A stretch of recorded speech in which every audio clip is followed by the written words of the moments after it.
I never seem to remember to say it in the moment. They're just not for me. But I was familiar enough to know that Marge Piercy's poem, The Seven of Pentacles, referred to a tarot card. However, I didn't know what that card represented or what her poem had to do with it. The Seven of Pentacles, I learned from a guide to the tarot, portrays a young man taking rest from the difficult work of harvesting his abundant crop. The foliage is full and the blossoms are out. He gazes meditatively at the rich greenery of the thicket in which he works and seems to be contemplating the value of his efforts. He is finally taking a break to admire his handiwork and the benefits of his labor. As a gardener, I can relate to this message. I know both the physical exhaustion from the months of difficult work and the reward of a bountiful harvest. This spring I planted what was probably the most ambitious garden I've ever planted. Strawberries, tomatoes, cucumbers, beans, peppers, zucchini, blueberries, blackberries, radishes, kale, lettuce, chard, winter squash, beets, garlic, husk cherries, sweet potatoes, asparagus, carrots, and all kinds of herbs. It takes a lot of time. Starting these plants from seeds and bulbs, preparing the soil, weeding, watering, and mulching. So it's appropriate that the Seven of Pentacles can represent putting in time and energy for longer-term rewards and not for quick wins. I've already put countless hours into this garden, and so far I've only harvested a few bunches of greens and a handful of herbs and one small radish. And even though I've gone through all this gardening stuff before, occasionally, like when I'm watering frankly before I have to run off to a meeting, I catch myself wondering if all of the effort is worth it. Indeed, the tarot card can also represent making an assessment of whether the energy you are expending is worth its reward. But I do it because I enjoy being in the garden, and I know that eventually the work will pay off, and I will get to reap the bounty of all that hard work. I mean, after all, nature is really doing the majority of the work. There's nothing like picking off that first tomato off the vine and biting into it, and its tangy, sweet juice exploding in your mouth like a burst of sunshine. Or just sitting there and picking handful after handful of tender green beans and just eating them right there. And to have that sense of accomplishment, like, yeah, I grew that. At those moments, there is no doubt that it was all worth it. Being a gardener or a farmer forces you to think ahead and consider the long term. And this is vital because our society is too focused on the short term, which has had very destructive consequences that we can see playing out today. We measure success by the daily fluctuations of the stock market and quarterly earnings reports, and neglect the long-term environmental consequences. Breaking news like this week's devastating fire that displaced 9,000 people in Fort McMurray, Canada, dominates the news, but then it fades from our consciousness within a matter of days or weeks, like the Porter Branch gas leak or the latest mass shooting, dooming us, that forgetting, dooming us to keep repeating our mistakes. In our daily lives, we often take the convenient option, driving instead of walking, biking, or taking transit, buying fruits and vegetables when they're out of season, throwing things out instead of repairing, reusing, or repurposing them, because it's easier in the moment, even if the negative consequences are longer lasting. And I'm not mentioning these things to try to make anybody feel guilty. You know, we all do these things. It's hard for our brains to think about nebulous threats like climate change, when the connection between driving our car to the corner store and island nations halfway around the world slipping into the ocean 20 years from now is just too abstract to wrap our heads around. We're not evolutionarily designed to be able to think in that way.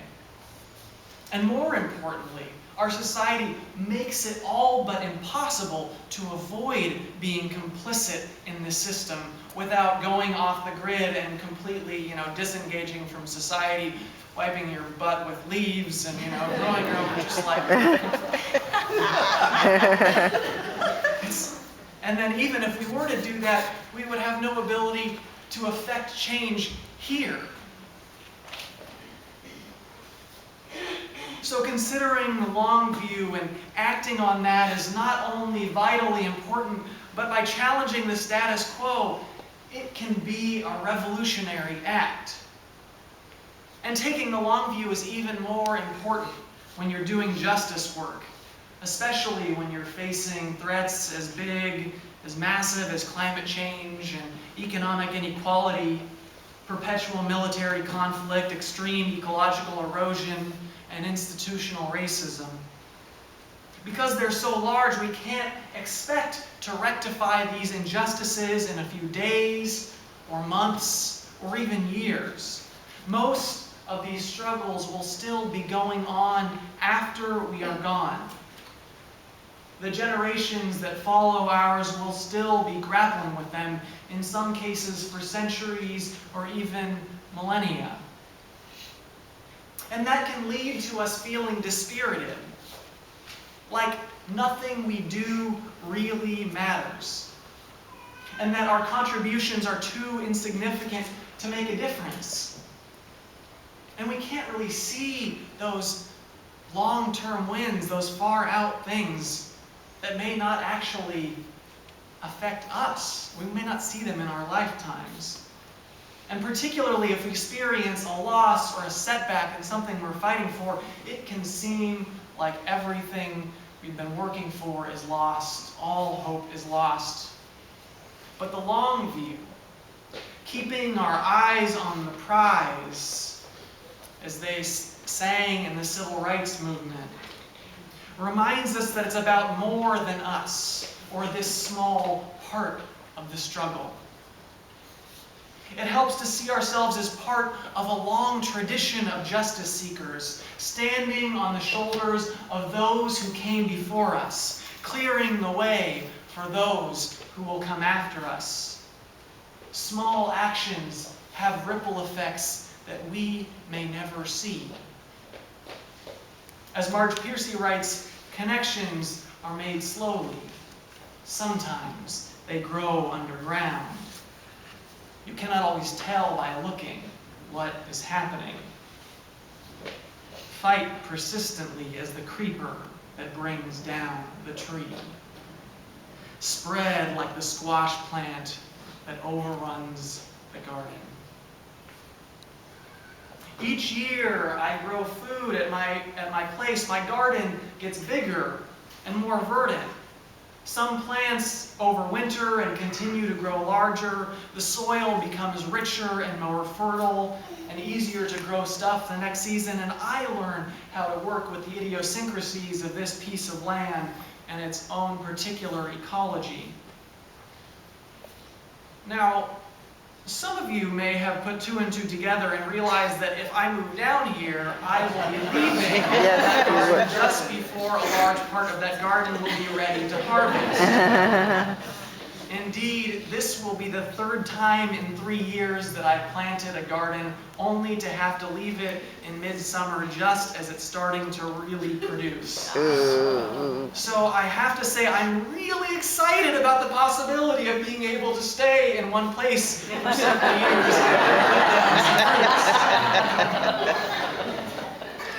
But even if I had known in advance that I would be leaving this summer, I still would have planted the garden. One, because gardening is a spiritual practice for me, but also because it's not just about me. I'm leaving behind that garden at the co-op that I live in, and my housemates are going to keep reaping the harvest. And 2 of them are planning to take over the garden after I'm gone. There's something about being able to pass that on that is so rewarding. If I were just doing it for me, it wouldn't have the same impact. That's another reason why I like to plant in the front yard, where if someone wants to go pick something, they can take it, rather than keeping it just for me. For me, it's also a political act. The first time I left a garden behind, I got a text message about 2 weeks later from the people who were living in the unit below mine, thanking me for the gift I had left behind. He told me that it had transformed the way they ate, the way they cooked, and that it was one of the best gifts they had ever received. When I went back a year later, they had expanded the garden even further. It reminds me of the Greek proverb, "A society grows great when old men plant trees whose shade they know they shall never sit in." I love that proverb. A society grows great when old men plant trees whose shade they know they shall never sit in. It's so important to think about the future and what the world we want to pass on to the generations that come after us is in our daily lives, to just keep remembering that. That's how we start to create radical, transformative community. It's just keeping that thought in our minds, always thinking of the long run, thinking about what's to come next. So what does that society that does that, what does that community look like? And we'll answer that question in the second part of the sermon. You may have noticed that the sermon split into 2 parts today. And so what that might look like in general and what that might look like for us here at Emerson. But first we're going to have a responsive reading by the work I had done in my home congregation and the wider faith movement was in anti-racism and anti-oppression work. And when I went to seminary, as the climate crisis continued to deepen, I became increasingly interested in environmental and climate justice work. And as I marched in the street, as the Occupy movement galvanized the conversation about economic inequality, I could see more clearly the depth and severity of the crises we face, and how all of these justice issues, particularly race, class, and the environment, intersected.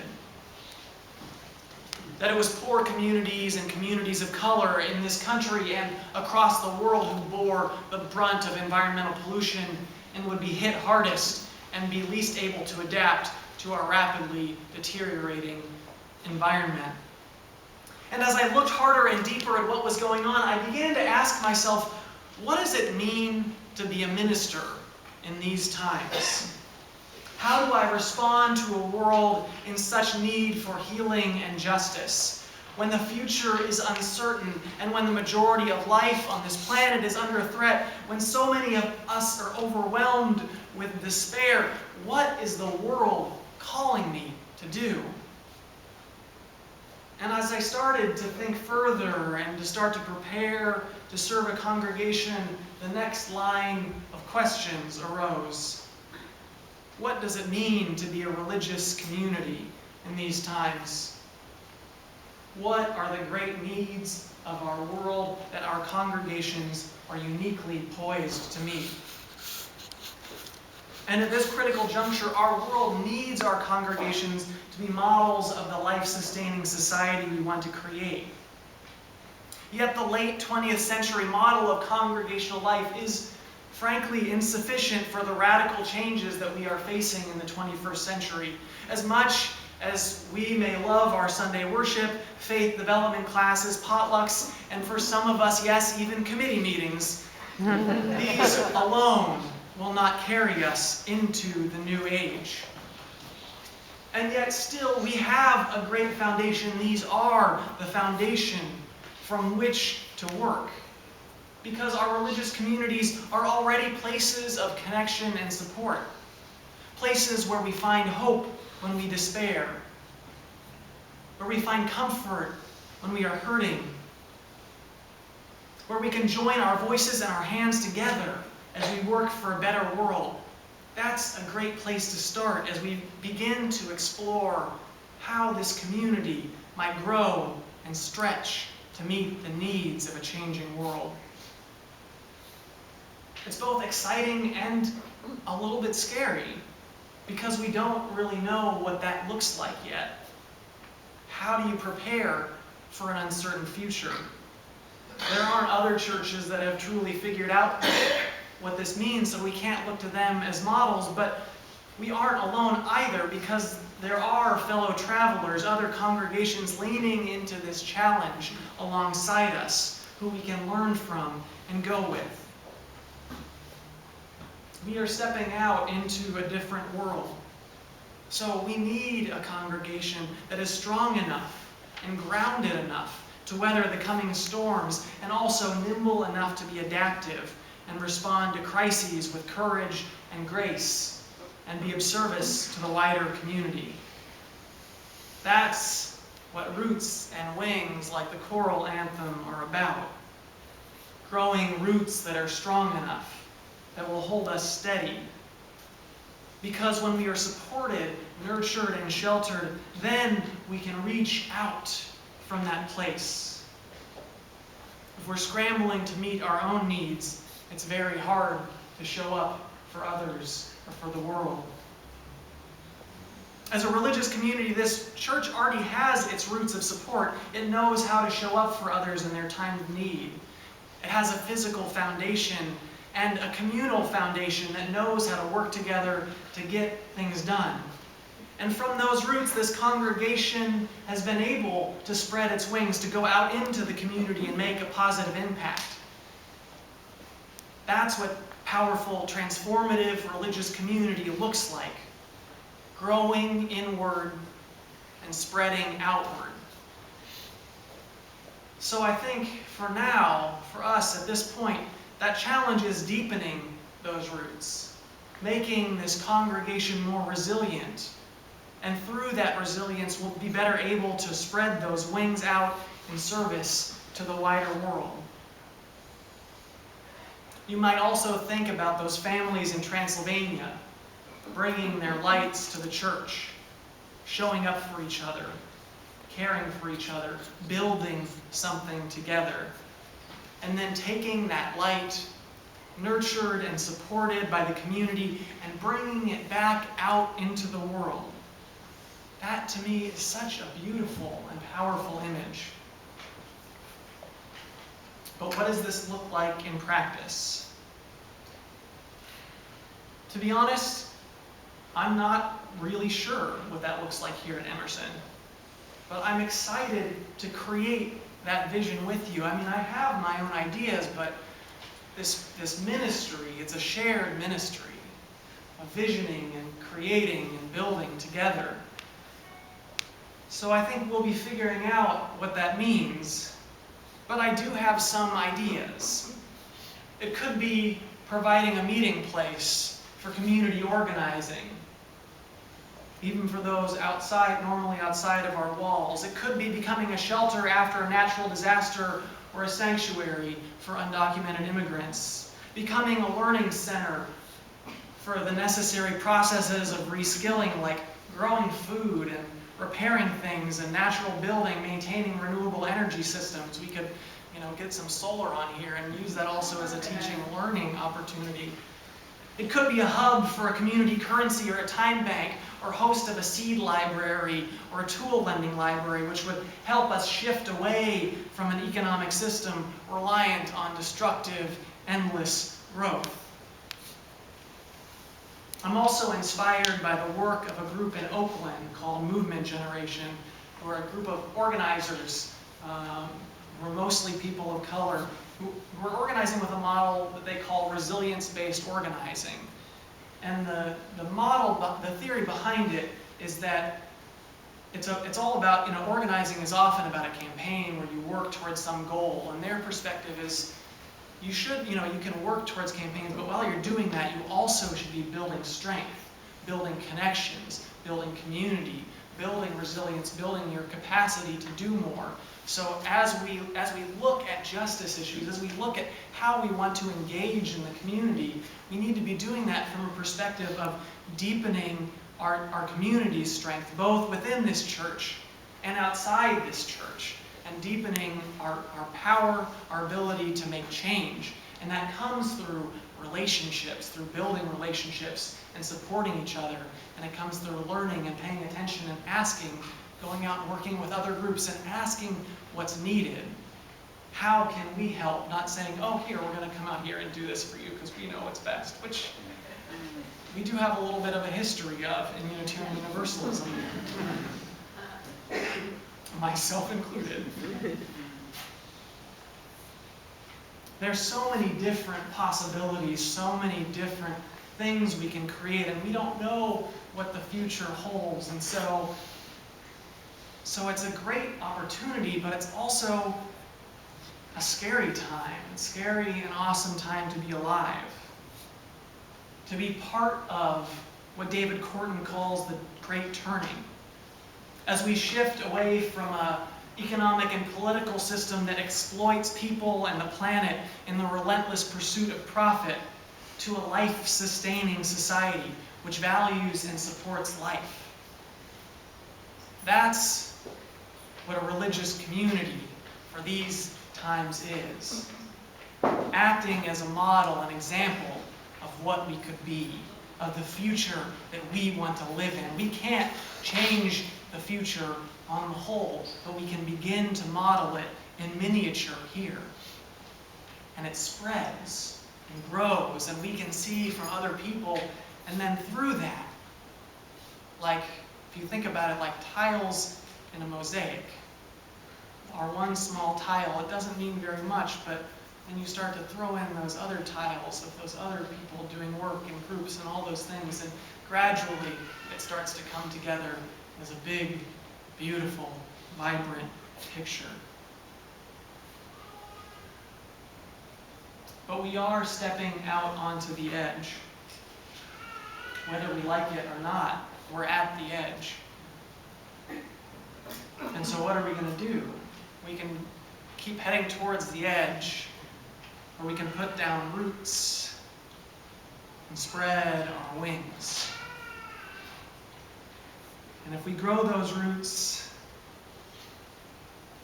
and spread those wings, I think it will allow us to soar. Maybe not in 5 years, maybe not in 10 years, maybe in 50 years. This is we're in this stuff for the long haul. But if we do it, and I believe we can, I think we can make some amazing things happen together. So I am excited. I am really excited about the opportunity to explore that with you.